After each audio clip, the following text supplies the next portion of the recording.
Om Swastiastu.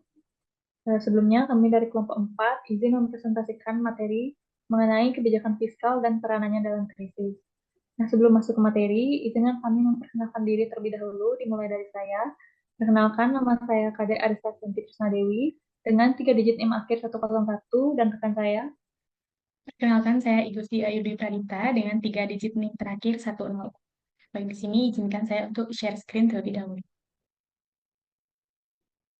Nah, adapun sebahasan kita pada kali ini, yang pertama ada struktur dan fungsi APBN, yang kedua ada peran fiskal dalam mendorong pertumbuhan ekonomi, yang ketiga ada stimulus fiskal dalam krisis ekonomi, yang keempat ada rasionalisasi belanja dan pembiayaan defisit, yang kelima ada pengaruh desentralisasi fiskal terhadap ketimpangan wilayah, dan yang terakhir ada studi kasus. Next. Nah, baik, materi pertama akan dibawakan oleh saya sendiri. Nah, apa sih itu kebijakan fiskal? Nah, kebijakan fiskal ini terdiri dari beberapa teori. Kita ambil dari beberapa menurut ahli. Yang pertama ada pandangan Keynesian. Nah, menurut John Maynard Keynes per tahun 1936, dalam teorinya The General Theory of Employment, Interest, and Money, pemerintah berperan dalam mengatasi fluktuasi ekonomi. Nah, saat resesi, sektor swasta dan konsumsi masyarakat melemah. Pemerintah perlu meningkatkan pengeluaran publik seperti pembangunan infrastruktur dan bantuan sosial untuk mendorong permintaan agregat dan menciptakan lapangan kerja. Nah, sedangkan saat inflasi meningkat, pemerintah dapat mengurangi belanja atau menaikkan pajak agar ekonomi tidak overheat. Nah, pendekatan ini dikenal sebagai kebijakan fiskal ekspansif dan kontraktif. Kemudian yang kedua ada pandangan klasik dan monetaris yang berbeda dengan Keynes. Mazhab klasik dan monetaris yang dipelopori oleh Milton Friedman berpendapat bahwa mekanisme pasar mampu menyeimbangkan diri sendiri tanpa campur tangan pemerintah. Nah, menurut pandangan ini, kebijakan fiskal yang terlalu aktif justru bisa menimbulkan distorsi ekonomi, inflasi, dan crowding out effect, yaitu kondisi ketika pinjaman pemerintah menyebabkan kenaikan suku bunga dan menekan investasi swasta. Nah, karena itu, kebijakan fiskal sebaiknya diarahkan untuk menjaga efisiensi dan stabilitas jangka panjang, bukan memperbesar pengeluaran. Dan yang ketiga ada teori fiskal modern dan berkelanjutan. Nah, teori fiskal modern ini mencoba menggabungkan pandangan Keynesian dan klasik supaya pemerintah tetap dapat melakukan defisit anggaran, tetapi defisit tersebut harus digunakan untuk belanja produktif seperti pendidikan, riset, dan infrastruktur yang meningkatkan kapasitas ekonomi. Nah, fokus utama teori ini adalah fiscal sustainability, yaitu kemampuan pemerintah menjaga defisit dan utang pada level aman agar tidak membebani generasi mendatang. Nah, kebijakan fiskal pada kebijakan ekonomi yang dilakukan oleh pemerintah untuk mengatur penerimaan dan pengeluaran negara yang bertujuan untuk mencapai ekonomi seperti pertumbuhan, stabilitas harga, pemerataan pendapatan, serta pengurangan pengangguran. Melalui kebijakan ini, pemerintah dapat memengaruhi permintaan agregat, investasi, dan produksi nasional. Nah, untuk mendukung tema kebijakan fiskal pada tahun 2025, yaitu akselerasi pertumbuhan ekonomi yang inklusif dan berkelanjutan, dapat ditempuh melalui strategi jangka pendek dan jangka menengah panjang. Nah, strategi jangka pendek ini difokuskan pada pendidikan yang bermutu melalui program peningkatan gizi anak sekolah, kesehatan berkualitas dengan pembangunan rumah sakit berkualitas dan pemeriksaan kesehatan gratis, serta pengentasan kemiskinan dan pemerataan melalui perlindungan sosial berbasis pemberdayaan. Nah, sedangkan strategi jangka menengah panjang difokuskan pada peningkatan kualitas SDM yang unggul, hilirisasi dan transformasi ekonomi hijau. Juga inklusivitas infrastruktur, birokrasi dan regulasi, ekonomi kreatif dan kewirausahaan, pertahanan keamanan, kemandirian pangan dan energi, serta nasionalisme, demokrasi dan hak asasi manusia.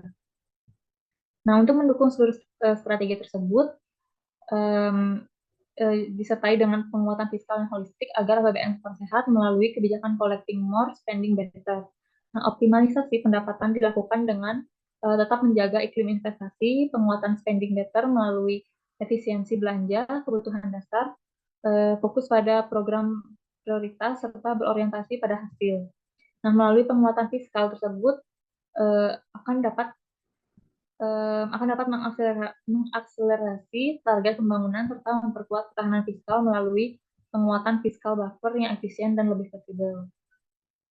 Nah, kemudian relevasinya dengan kondisi ekonomi Indonesia, berdasarkan informasi APBN 2025 dari media kemenku.go.id, dikatakan bahwa perekonomian Indonesia menunjukkan kinerja yang resilient, di mana kinerja neraca perdagangan masih mencatatkan surplus di tengah perekonomian dunia yang relatif stagnan. Nah, laju inflasi juga tetap terjaga pada tingkat yang terbilang rendah, terutama bila dibandingkan dengan negara-negara mitra dagang Indonesia seperti Jepang, Amerika Serikat, dan India.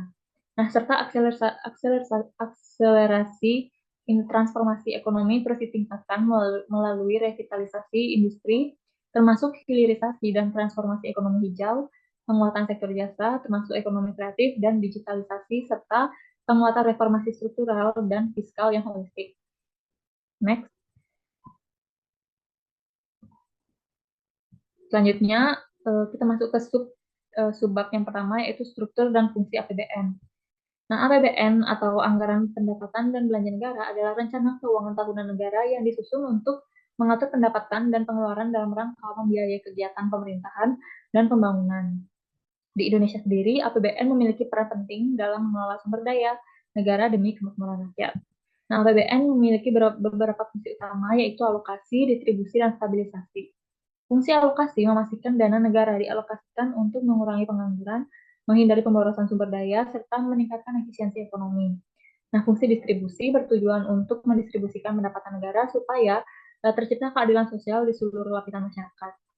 Nah, kemudian fungsi stabilisasi itu digunakan untuk menjaga keseimbangan ekonomi seperti mengendalikan inflasi dan mendorong pertumbuhan yang stabil. Struktur APBN terdiri dari pendapatan dan pengeluaran negara. Pendapatan APBN bersumber terutama dari pajak, penerimaan negara bukan pajak atau PNBP, dan hibah. Nah, pajak merupakan kontributor terbesar sekitar 80% dari total pendapatan negara.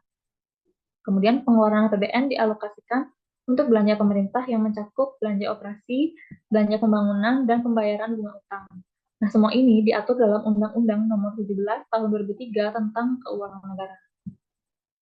Nah, kemudian jika dikaitkan dengan relevansi dan kondisi perekonomian Indonesia saat ini, APBN digunakan untuk menghadapi tekanan inflasi dan menjaga daya beli masyarakat. Nah, pemerintah melalui APBN juga melakukan pengendalian inflasi, penyediaan subsidi, serta program bantuan sosial seperti makan bergizi gratis atau program MEG. Nah, selain itu, APBN juga diarahkan untuk memacu pemulihan ekonomi pasca pandemi dan mendukung prioritas pembangunan seperti infrastruktur. Bisa di next.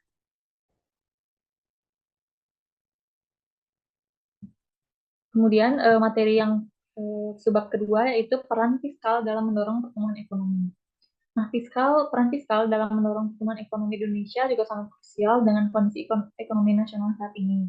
Melalui investasi publik yang ditanamkan dalam belanja negara, pemerintah menciptakan multiplier effect dengan memperbesar kapasitas produksi dan mendorong konsumsi rumah tangga serta investasi swasta.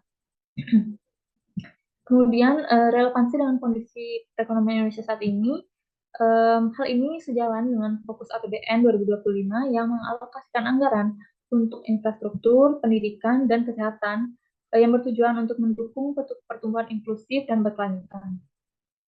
Nah, insentif pajak diperluas, misalnya melalui pengurangan pajak dan super deduction tax untuk riset dan pelatihan vokasi, sehingga sektor swasta terdorong untuk berkembang dan berinovasi.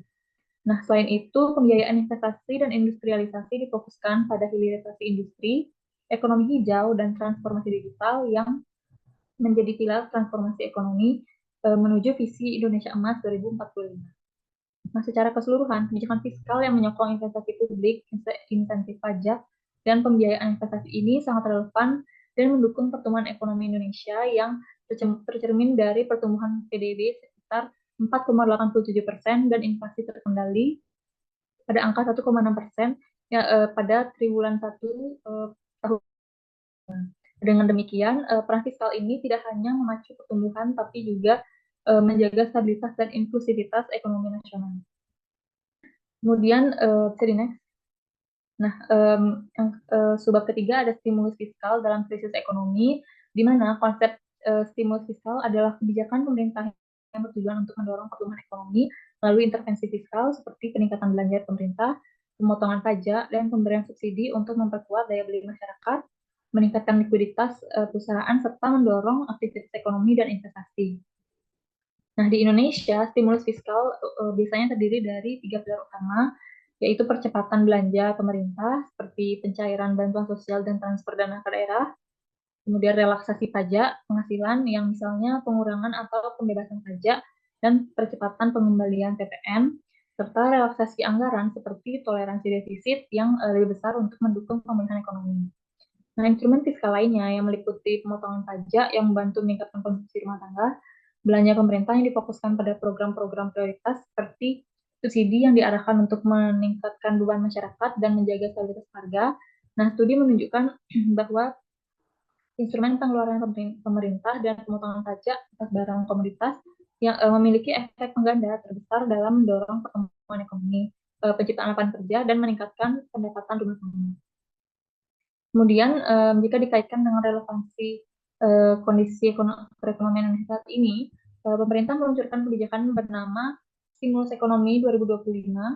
Nah, paket kebijakan ini terdiri dari 8 program akselerasi pada 2025, kemudian ada 4 program dilanjutkan di program 2026, dan 5 program penyerapan tenaga kerja.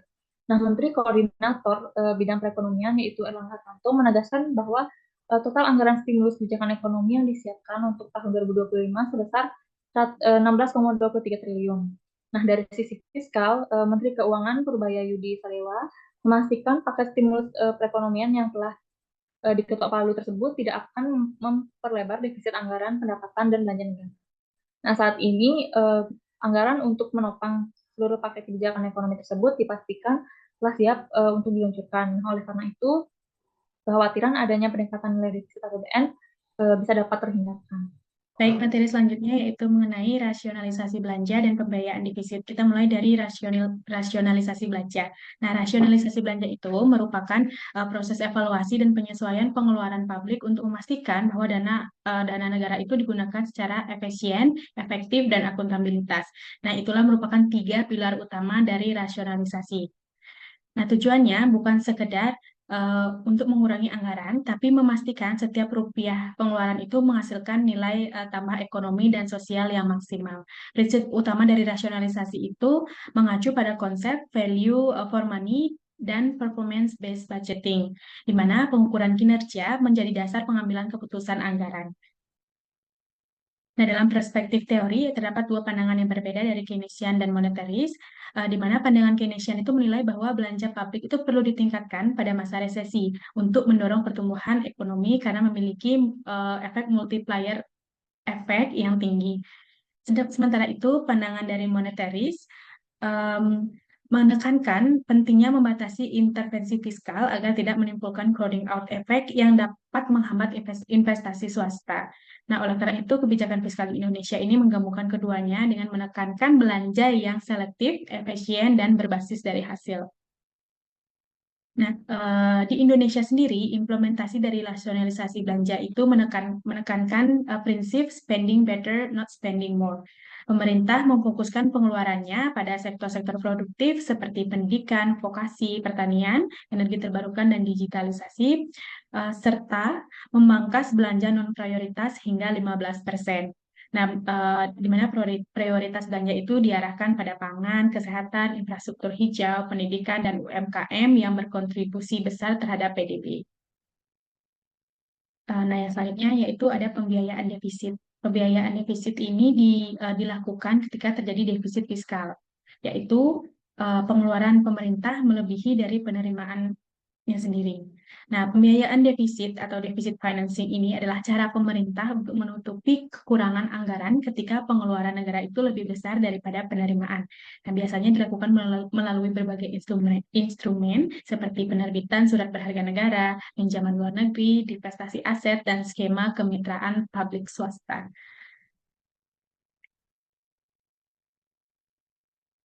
Nah, belanja produktif yang dibiayai oleh pembiayaan defisit ini akan menciptakan multiplier effect, di mana setiap rupiah pengeluaran itu akan meningkatkan pendapatan nasional lebih dari nilai awalnya, terutama jika diarahkan ke sektor infrastruktur yang efektif.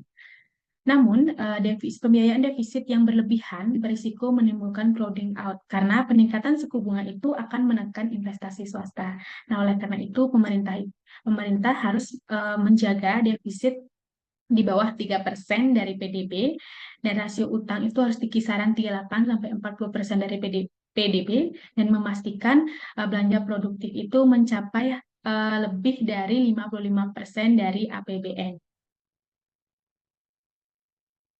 Nah, strategi pembiayaan defisit di Indonesia pasca pandemi itu diarahkan pada keseimbangan antara ekspansi fiskal dan disiplin anggaran.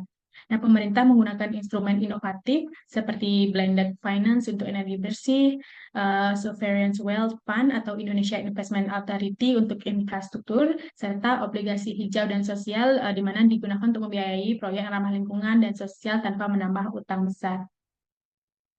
Nah, rasionalisasi belanja dan pembiayaan defisit ini saling melengkapi, di mana rasionalisasi akan memastikan pengeluaran pemerintah itu efisien, efektif, dan akuntabel, dan pembiayaan defisit ini memberi ruang untuk mendukung pertumbuhan ekonomi dan stabilitas.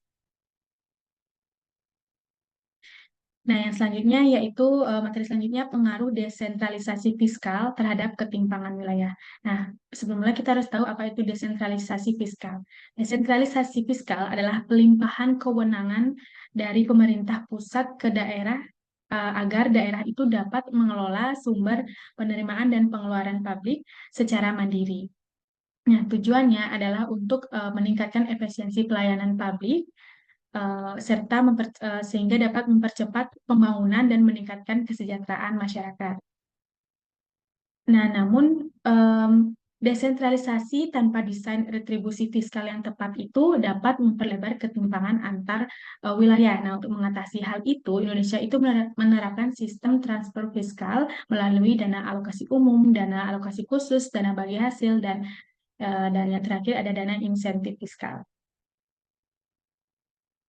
Nah, bagaimana mekanisme desentralisasi fiskal di Indonesia? Nah, sejak diberlakukannya Undang-Undang Nomor 22 Tahun 1999, yang dimana disempurnakan dengan Undang-Undang Nomor 23 Tahun 2014 dan Undang-Undang Nomor 1 Tahun 2022 tentang hubungan keuangan pusat dan daerah, Indonesia itu telah memasuki era otonomi fiskal. Sistem ini memberikan ruang bagi daerah untuk meningkatkan pendapatan asli daerah, sekaligus menerima transfer dari pusat melalui beberapa instrumen yang saya sebutkan tadi.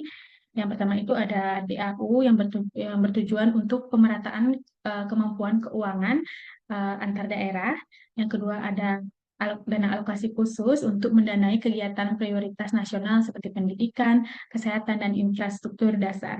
Yang ketiga ada dana bagi hasil berbasis penerimaan pajak dan sumber daya alam di mana yang dibagi dari hasil pusat dan daerah. Yang keempat ada dana insentif fiskal yang diberikan berdasarkan kinerja daerah itu sendiri dalam mengelola keuangan, pelayanan publik, inovasi kebijakan, serta sinergi dengan program nasional.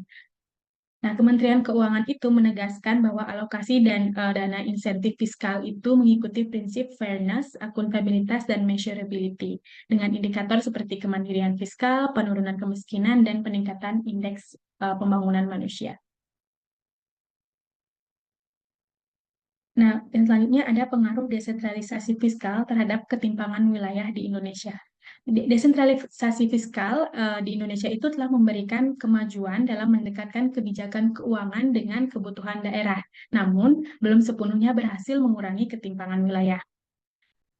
Menurut Kementerian Keuangan, sebagian besar daerah itu masih sangat bergantung pada dana transfer seperti dana alokasi umum, dana alokasi khusus, dan dana bagi hasil.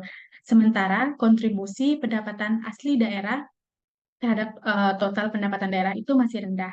Nah, kondisi ini menunjukkan bahwa kemandirian fiskal itu belum merata, terutama di daerah yang di luar pusat atau di luar Jawa yang masih tertinggal dalam pembangunan infrastruktur dan pelayanan publik.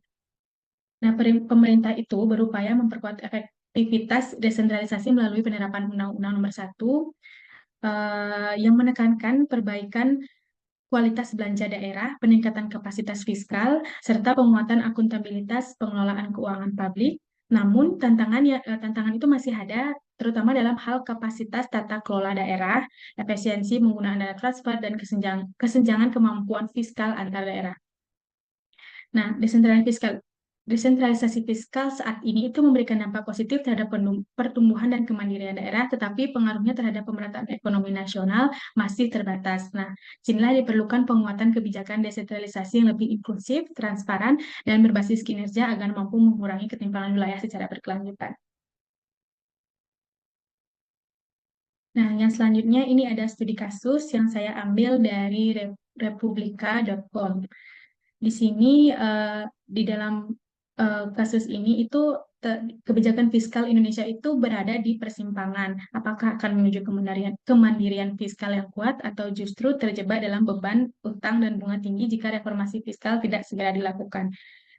Berdasarkan berita, masalah yang terjadi itu menurut Republika, kondisi fiskal Indonesia saat ini menghadapi tekanan serius. Defisit APBN 2025 itu diperkirakan melebar menjadi 2,78% dari PDB yang melebihi target 2,29%. Dan pendapatan negara hanya mencapai 95% dari target, sementara beban bunga utang itu meningkat hingga 520 triliun atau hampir 20% dari total belanja negara digunakan hanya untuk membayar bunga, bukan untuk membiayai sebuah pembangunan.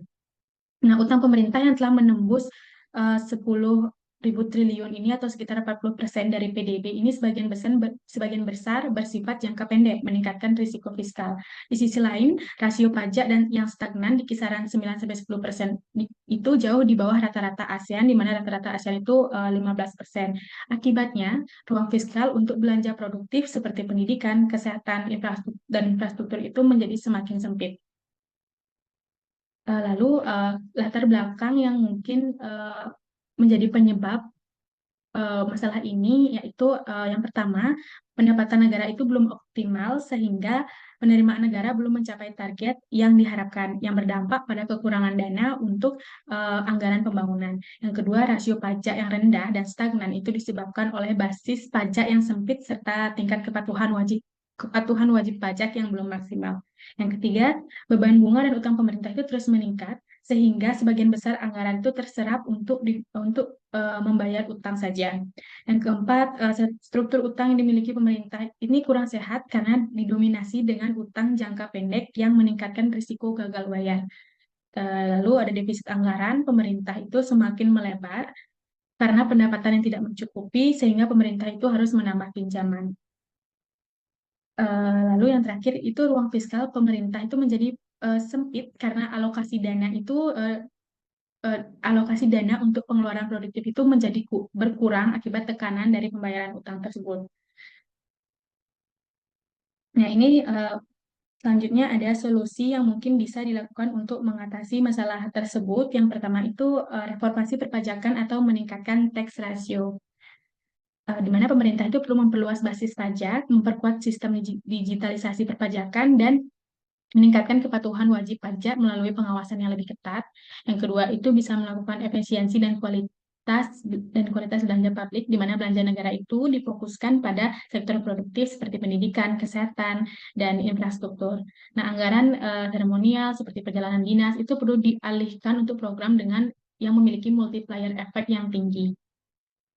Nah, yang ketiga, manajemen utang yang hati-hati atau prudent debt management perlunya memperpanjang tenor, mengurangi porsi utang jangka pendek, serta memprioritaskan instrumen berbiaya rendah seperti sukuk dan green bonds, di mana utang baru itu harus diarahkan pada investasi produktif yang berdampak pada jangka panjang. Yang keempat, ini bisa dilakukan penggunaan utang untuk belanja produktif. Nah, pembiayaan defisit itu sebaiknya diarahkan untuk proyek infrastruktur seperti energi bersih dan digitalisasi layanan publik, bukan untuk subsidi konsumtif. Nah, pendekatan ini akan menciptakan kapasitas ekonomi baru dan menghindari beban fiskal jangka panjang. Yang selanjutnya itu bisa melakukan perluasan ruang fiskal melalui sumber non-pajak. Nah, pemerintah dapat meningkatkan pendapatan melalui pengelolaan aset negara, divestasi saham BUMN, dan kerjasama publik swasta, dan bisa juga melakukan strategi aset recycling yang dapat membuka ruang fiskal baru tanpa menambah utang. Nah, yang terakhir itu bisa melakukan peningkatan transparansi dan pengawasan fiskal. Pemanfaatan sistem digital seperti Krisna dan SPAN atau SPAN itu akan meningkatkan akuntabilitas anggaran. Nah, penguatan lembaga pengawasan seperti BPK dan audit internal itu juga penting untuk menekan kebocoran serta menjaga kepercayaan publik. Baik, sekian materi yang bisa saya jelaskan. Waktu saya kembalikan ke moderator.